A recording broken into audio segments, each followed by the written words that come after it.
Hi പ്രിയമുള്ള സുഹൃത്തുക്കളെ, നമ്മുടെ നാട്ടിൽ തീവ്രവാദികൾക്കൊക്കെ ഭയങ്കരമായ പരിഗണന കിട്ടിക്കൊണ്ടിരിക്കുന്ന ഒരു രാജ്യമാണ്. അവരിനി ഇതിനകത്ത് ചത്തുപോയാലും ജീവിച്ചിരിക്കുവാണെങ്കിലും ശരി, ഒരു പക്ഷേ കേരളത്തിൽ ഏറ്റവും കൂടുതൽ തീവ്രവാദത്തിൻ്റെ വിത്തുകൾ വാരി വിതറിയതിന് പിന്നിൽ അബ്ദുൽ നാസർ മദനിയാണ് എന്ന് പറയാതെ വയ്യ. ഇന്ന് അദ്ദേഹം വല്ലാത്ത ബുദ്ധിമുട്ടിലാണ്, സമ്മതിക്കുന്നു. എന്ന് കരുതി അദ്ദേഹം ചെയ്ത പ്രവൃത്തികളൊന്നും വിശുദ്ധമാണ് എന്ന് പറയാൻ പറ്റില്ല. മതം വളർത്തുന്നതിന് വേണ്ടി ഇസ്ലാമിൻ്റെ മക്കളെ, സമാധാനത്തിൻ്റെ മക്കളെ എന്ന് പറഞ്ഞു കൊണ്ടുവന്നപ്പോൾ എല്ലാ മുസ്ലിങ്ങളും അദ്ദേഹത്തോടൊപ്പം അണിനിരന്നു. ഹേ കരുണാകര എന്ന് വിളിച്ചുകൊണ്ട് അദ്ദേഹം വാക്കുകൾ കൊണ്ട് അമ്മാനമാടാൻ പറ്റുന്ന ഒരു രീതി അദ്ദേഹത്തിനുണ്ടായിരുന്നതുകൊണ്ടും മുസ്ലിങ്ങളെ പിടിച്ചു നിർത്താൻ പറ്റുന്ന വാഗ്ധോരണികളും ഇസ്ലാമിൻ്റെ കറകളഞ്ഞ ചില യുദ്ധതന്ത്രങ്ങളും ഒക്കെ പറഞ്ഞ് മുസ്ലിങ്ങളെ അദ്ദേഹം ഒരു പരിധിവരെ അദ്ദേഹത്തിൻ്റെ കുടയ്ക്ക് കീഴിൽ തന്നെ നിർത്താൻ അദ്ദേഹത്തിന് കഴിഞ്ഞിട്ടുണ്ട്. ഇപ്പം നമ്മുടെ നാട്ടിൽ ഒരു തീവ്രവാദി കൊല്ലപ്പെടുന്നു. അയാൾക്ക് എന്ത് വലിയ പരിഗണനയാണ് നമ്മുടെ നാട്ടിൽ കിട്ടുന്നത്. പലപ്പോഴും കേരളത്തിലെ തീവ്രവാദ പ്രവർത്തനങ്ങളെയും തീവ്രവാദികളെയും അഡ്രസ്സ് ചെയ്യേണ്ടുന്ന ചില പുരോഗമന പ്രവർത്തകർക്ക് അതിന് കഴിയാതെ പോകുന്നു. ചാനലുകളിൽ പോലും വന്നിരുന്ന് അവരെ മെഴുകേണ്ടുന്ന ഒരവസ്ഥയിലേക്ക് പോകുമ്പോൾ ഈ രാജ്യത്തോട് കൂറും പ്രതിബദ്ധതയും പുലർത്തുന്ന ചില ആളുകളെങ്കിലും അതൊന്ന് തുറന്നു പറയണ്ടേ. പ്രൊഫസർ സ്റ്റാൻലി, അഹമ്മദ് മാഷിന്റെ കൂടെയാണോ നിൽക്കുന്നത് അതോ വിദ്യാസാഗറിനോടൊപ്പമാണോ നിൽക്കുന്നത്? അഹമ്മദ് മാഷ് പറഞ്ഞ കാര്യത്തിന്റെ അകത്ത് ഫാക്ച്വൽ എറേഴ്സ് ഉണ്ട്. ഫാക്ച്വൽ എറർ എന്താണെന്ന് ചോദിച്ചാൽ, അവിടെ വെച്ചിരുന്ന ബോംബ് എന്ന് പറയുന്നത് ഒരേ സമയത്ത് അതൊരു രാഷ്ട്രീയ കൊട്ടേഷനും ഒരു മതപരമായ കൊട്ടേഷനും വേണം. ഇപ്പൊ കഴിഞ്ഞ ദിവസം നമ്മുടെ ഒരു ഷെയ്ഖ് ഷാബ് സ്ഫോടനം നടത്തിയിട്ട് കൊല്ലപ്പെട്ടില്ലേ? മറ്റുള്ള ആൾക്കാരെ കൊല്ലുക ജിഹാദി ടവറിന്റെ ഉദ്ദേശം ഉണ്ടായിരുന്നു. ബിജെപിയുടെ ലീഡറിനെ ശ്രീ അദ്വാനിജിയെ ആൾക്കാരെ എലിമിനേറ്റ് ചെയ്യാന്നുള്ള കോൺഗ്രസിന്റെ DMKയുടെയും പൊളിറ്റിക്കൽ കൊട്ടേഷനും അതിനകത്ത്. ഇത് രണ്ടിന്റെ ഒരു കൾമിനേഷനാണ് അവിടെ നടന്നത്. അവർക്ക് എന്താ അദ്വാനിജി ഭാഗ്യം കൊണ്ട് രക്ഷപ്പെടുകയാണ്. അദ്ദേഹത്തിന്റെ ഫ്ലൈറ്റ് ലേറ്റ് ആയി, അതുപോലെ തന്നെ ഹെലികോപ്റ്റർ മറ്റ് ട്രാൻസ്പോർട്ടേഷൻ മെത്തേഡ്സ് ലേറ്റ് ആയത് കാരണം മാത്രമാണ് അദ്വാനിജി ഇന്നും ജീവിച്ചിരിക്കുന്നത്, അല്ലെങ്കിൽ ആദ്യം നിന്ന് രക്ഷപ്പെട്ടത്. അത് കൃത്യമായ ഒരു കൊട്ടേഷൻ തന്നെയായിരുന്നു. അതിന് യാതൊരു തർക്കവുമില്ല. മതപരമായി അവിടെ എല്ലാ കാലത്തും ഇവർ ലക്ഷ്യം വെക്കുന്നത് ഹിന്ദുക്കളായിട്ടുള്ള ബിസിനസ്സുകാരെയാണ്, ക്രിസ്ത്യാനികളായിട്ടുള്ള ബിസിനസ്സുകാരെയാണ്. നമുക്കറിയാം, രാമേശ്വരം കഫേയിൽ ബോംബ് വെച്ചത് ഒരു ദിവസം അവിടുത്തെ വിറ്റുവരവ് കോടിക്കണക്കിന് രൂപയാണ്. ദേശീയ ഗാനം ആലപിച്ചുകൊണ്ടാണ് ആ കഫേ തുറക്കുന്നത് തന്നെ. അവിടെയാണ് ഒരു തീവ്രവാദി മുഖം മറച്ചു വന്ന് റവ ഇഡ്ഡലിക്ക് ഓർഡർ ചെയ്തിട്ട് കഫേയിലേക്ക് പോകുന്നു, വാഷ്റൂമിലേക്ക് പോകുന്നു. തിരിച്ചു വരുന്ന വഴിക്ക് ഒരു ബാഗ് അവിടെ വെച്ചിട്ട് തൊപ്പി വെച്ചിട്ട് മുഖമൊക്കെ മറച്ചിട്ട് ആള് പല ബസ്സുകളിൽ കയറിയാണ് രക്ഷപ്പെടുന്നത്. 10 എന്നെഴുതിയിരിക്കുന്ന ഒരു തൊപ്പി മാത്രമായിരുന്നു ആകെ ഉണ്ടായിരുന്ന തെളിവ്. അങ്ങനെയാണ് പോലീസുകാർ ഈ IS മൊഡ്യൂളിലുള്ള ആളുകളെ പിടിച്ചിട്ടുണ്ടായിരുന്നു. അവരെ പിടിച്ച് ചോദ്യം ചെയ്തതിൽ നിന്ന് ചെറിയ ഒരു സൂചന മാത്രം കിട്ടിയതിൽ നിന്നാണ് ഈ രാമേശ്വരം കഫേ കത്തിക്കാൻ തയ്യാറായ 9 പേരുടെ മരണത്തിനിടയാക്കിയ ആളിലേക്ക് എത്തിച്ചേരുന്നത്. അവരെ സഹായിക്കാൻ എമ്പാടും ആളുകൾ ഉണ്ടാകും. ഇവരുടെ ലക്ഷ്യവും കാഫിറുകൾ തന്നെ. DMKയും കോൺഗ്രസും കമ്മ്യൂണിസ്റ്റും ജിഹാദിയൊക്കെ അടങ്ങുന്ന ആ UPA മാഫിയയ്ക്ക് അധികാരം തിരിച്ചു കിട്ടിയപ്പോൾ അതിന്റെ ഒരു പവർ അവിടെ വളർന്നു വരുന്ന BJPയോടും ADMKയോടും മറ്റു ഹിന്ദുത്വ ശക്തികളോടും കാണിച്ച് നിങ്ങളെ ഞങ്ങൾ പൂശിക്കളയുന്നുള്ള രീതിയിലുള്ള ഒരു കാര്യം അവിടെ ഉണ്ടായിരുന്നു. അപ്പൊ മാത്രമല്ല, ഇപ്പൊ ഇന്ന് ഇയാളുടെ ശവടക്ക ഇതുപോലെ അനുവദിച്ചില്ലെങ്കിൽ നിങ്ങൾ ആലോചിച്ച് നോക്കിയാൽ ഇതിലെ പ്രതികൾ ആരെങ്കിലും മൊഴി കൊടുക്കുകയാണ്. DMKയും കോൺഗ്രസും പറഞ്ഞിട്ടാണ് ഞങ്ങൾ 98-ൽ ബോംബ് പൊട്ടിച്ചത്. ഈ പ്രതികൾ ആരെങ്കിലും മൊഴി കൊടുത്താൽ സത്യം പറഞ്ഞാൽ എന്ത് സംഭവിക്കും? തീർത്തും നാറും. ഇന്ത്യയിലെ ഇത് കംപ്ലീറ്റ് നാറും.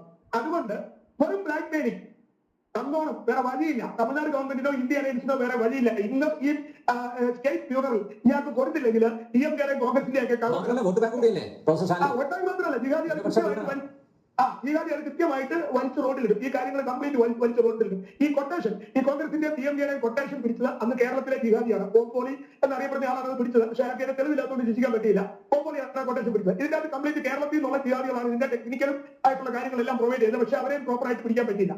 ഈ സംഭവം കഴിഞ്ഞ് 3 മാസം കഴിഞ്ഞ് ഞാൻ ഇതില് എന്താണ് ഒരു ട്രെയിനിൽ യാത്ര ചെയ്ത് കോയമ്പത്തൂർ ഇറങ്ങിയിട്ട് എനിക്ക് ബാംഗ്ലൂർ. നമ്മുടെ നാട്ടിൽ ഭീകരന്മാർക്ക് വിശുദ്ധ പദവിയാണ് നൽകപ്പെടുന്നത്.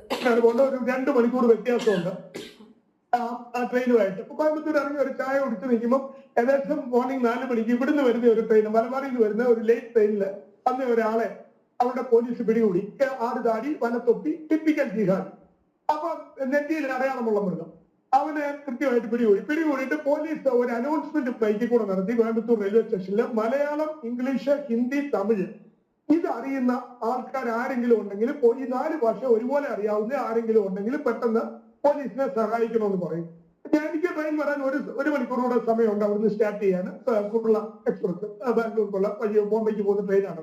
ആ സമയത്ത് 5 മണിക്കാണ് പുറപ്പെടുന്നത്. ഞാൻ പറഞ്ഞു, ഞാൻ കോളേജിൽ വർക്ക് ചെയ്യുന്ന ആളാണ്, എനിക്ക് 4 ഭാഷ അറിയാൻ പോകുന്നത്. അവരുടെ പക്ഷെ പോലീസ് അല്ല വന്നത്, മിലിറ്ററിയാണ്. മിലിറ്ററി ഒരുത്തനെ പിടിച്ചിട്ടുണ്ട്, ഈ ജിഹാദിയെ പിടിച്ചിട്ടുണ്ട്.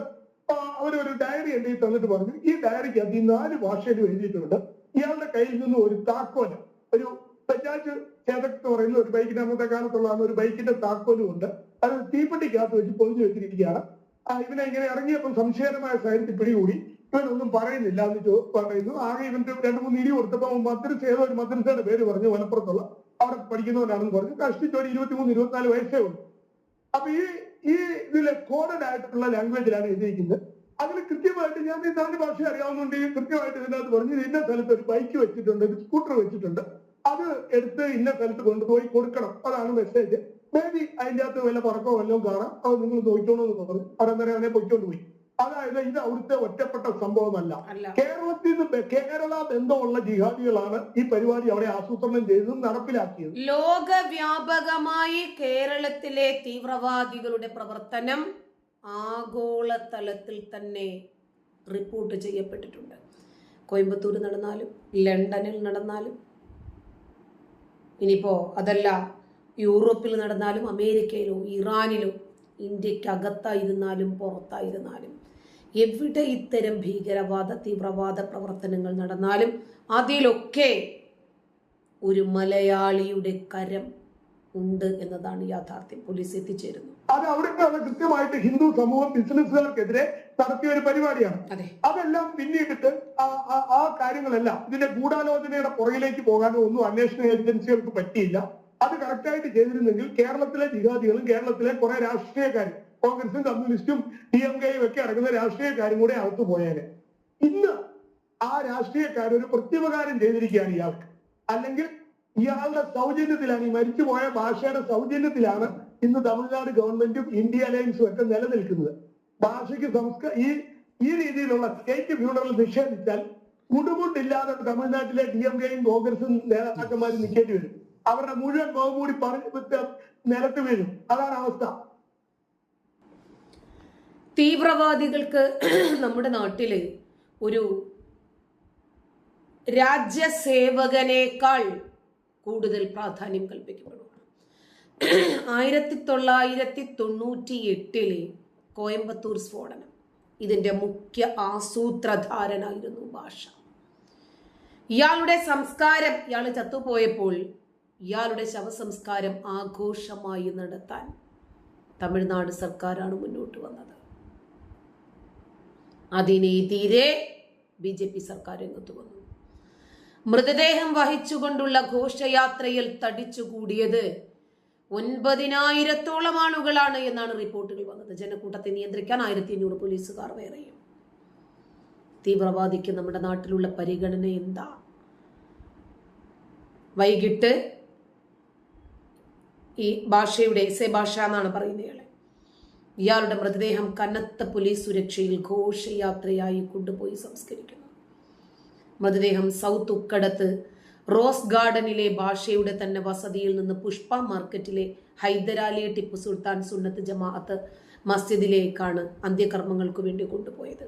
ചില രാഷ്ട്രീയ പാർട്ടി പ്രവർത്തകർ, ഭാഷയുടെ കുടുംബം, ഇവരൊക്കെ ഉൾപ്പെടുന്ന നിരവധി ആളുകൾ ശവസംസ്കാര ഘോഷയാത്രയിൽ പങ്കെടുക്കുന്നു. ജനക്കൂട്ടത്തെ നിയന്ത്രിക്കാൻ ദ്രുതകർമ്മ സേനയിൽ നിന്നുള്ള 1,500 പോലീസുകാർ. ഇയാളാരാ? ഈ രാജ്യത്ത് എന്ത് ചെയ്തതിന്റെ പേരിലാണ് ഇത്രയും വലിയ പോലീസ് വിന്യാസം, ഇത്രയും വലിയ ജനസമുദ്രം ഒഴുകുന്നത്? വാർദ്ധക്യ സഹജമായ അസുഖങ്ങളെ തുടർന്ന് പരോളിലായിരുന്ന ഭാഷ 84-കാരനാണ്. ഡിസംബർ 16 വൈകുന്നേരമാണ് സ്വകാര്യ ആശുപത്രിയിൽ വെച്ച് ചത്തുമലച്ചത്. 98 സ്ഫോടന കേസുമായി ബന്ധപ്പെട്ട് അൽ ഉമ്മ എന്ന് പറയുന്ന തീവ്രവാദ സംഘടനയുടെ സ്ഥാപകനും കൂടിയാണ് ഇയാൾ. മറ്റ് 16 പേരും ജീവപര്യന്തം തടവനുഭവിച്ചു കൊണ്ടിരിക്കുന്നതിനിടയിലാണ് ഇയാളും ചത്തുപോകുന്നത്. രാഷ്ട്രീയ നേതാക്കൾക്കെതിരെയും ഭാഷ പരസ്യമായി ഭീഷണി മുഴക്കിയിരുന്നു.